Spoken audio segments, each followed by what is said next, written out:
कानपुर देहात के जिला मुख्यालय पर कलेक्ट्रेट के बाहर ईंट निर्माता समिति के पद अधिकारियों समेत भट्टा मालिकों ने प्रदर्शन किया। बता दें कि फसलों के भूसे को लेकर भट्टा मालिकों में जिला प्रशासन के खिलाफ रोष दिखा। वहीं जिला प्रशासन की सह पर भूसे का जिले में बड़े पैमाने पर अवैध कारोबार किया जा रहा है। जिले में भूसे की जरूरत होने के बावजूद भूसा जिले के बाहर भेजे जाने पर आपत्ति जताई है। साथ ही बिना जीएसटी, बिना अग्निशमन के मानक भूसे का बड़े पैमाने पर अवैध भंडारण किया जा रहा है और भूसे के अवैध कारोबार के चलते जिले के कई भट्टा बंदी की कगार पर पहुंच गए। वहीं इस मामले पर जिले के डीएम को जिम्मेदार बताया गया है, क्योंकि शिकायत के बाद भी कोई कार्रवाई नहीं हुई थी।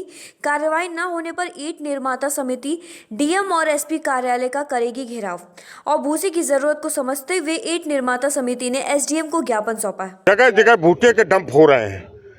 वहाँ पे भूसे के डंप में अगर फायर की उनके पास एनओसी नहीं है, जीएसटी का रजिस्ट्रेशन नहीं है, पूरा भूसा खरीदा जा रहा है। भूसा खरीदने के बाद प्रदेश से बाहर भेजा जा रहा है। आज जो भूसा 200-250 रुपये होना चाहिए, 300 रुपये होना चाहिए, वो भूसा 500 रुपये है। वर्तमान स्थिति ये है कि ये अप्रैल के बाद आपका भूसा यहाँ से पूरा प्रदेश से बाहर भेज दिया जाएगा।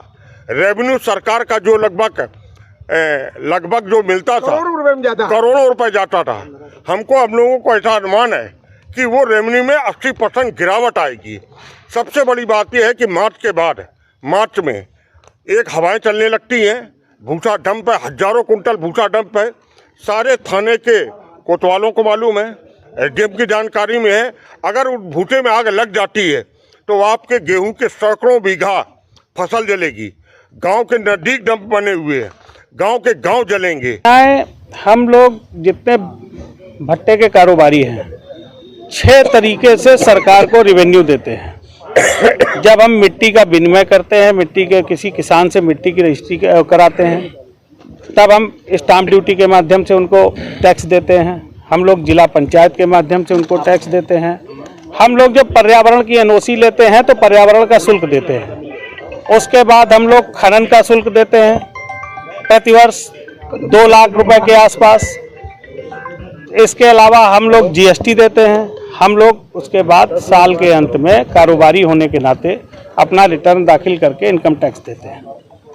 लगभग इस जिले के अंदर 25 करोड़ रुपया टैक्स भट्टे के व्यवसाय के माध्यम से जाता है। और पिछले वर्ष कुछ कमाई, इस वर्ष एक गंभीर समस्या आ गई। दूसरे प्रदेश के लोग यहाँ पर भूसे के डंप लगाने लग गए। भूसा जो सरसों का भूसा है, कृषि अपशिष्ट है, उसको खरीदने का अधिकार केवल भट्टा मालिकों को है। उनकी गाइडलाइन में है, वो कृषि अपशिष्ट उपयोग कर सकते हैं। अब हर कारोबार का एक नियम है कि कौन किस चीज की ट्रेडिंग करेगा। कहेंगे कि जिला प्रशासन को बार बार सूचना देने के बावजूद भी जिला प्रशासन अपने संरक्षण में ये अवैध कारोबार करा रहा है। मैडम, आज यहाँ पर जिला मुख्यालय पर कुछ भट्टा वालों ने प्रदर्शन किया, क्या है पूरा मामला और क्या ज्ञापन दिया है? एक्चुअली भट्टा एसोसिएशन की कुछ मांगे हैं, कुछ डिमांड्स हैं। वो भूसा जो कारोबार कर रहे हैं उनकी जांच के लिए उन्होंने मांग की है। तो इस पर हम लोग इसका संज्ञान लेंगे और जल्द ही कार्रवाई करके जो भी नियमानुसार है कार्रवाई आगे करेंगे। ठीक, थैंक यू। मुख्यालय है, क्या प्रदर्शन? हमारा मेन कारण यहाँ आने का ये रहा, आज के 72 घंटे पहले हमने हमारे पदाधिकारियों ने एक ज्ञापन डीएम साहब को, एसपी साहब को दिया था। उन्होंने कहा था हम आपकी पूरी मदद करेंगे। आज के बाद कोई भी कहीं भी कोई भी थाने में या हमारे तहसीलों में कोई भी जानकारी किसी भी अधिकारी को नहीं है। हमारी मेन मांग ये है कि हमारे यहाँ बहुत गरीब समेत आते हैं जो हमारे भट्टों के ही पलते हैं, उतना उनके गाँव में कोई काम नहीं रहता है। और अगर हमारा भट्टे बंद हो जाएंगे तो लाखों की तादाद में समेत रोड में आ जाएंगे। जो हमारा मेन ईंधन है भूसा, वो हमें नहीं उपलब्ध हो पा रहा है। वो माफिया गिरोह लग के बड़े बड़े डंप बना के बिहार और जाने कहाँ कहाँ भेज रहे, वो हम लोगों की जानकारी में नहीं है। तो उसमें कोई पैसा तय नहीं देते हैं, कुछ भी नहीं देते हैं। और हम लोग सरकार को 6 प्रकार के तय देते हैं।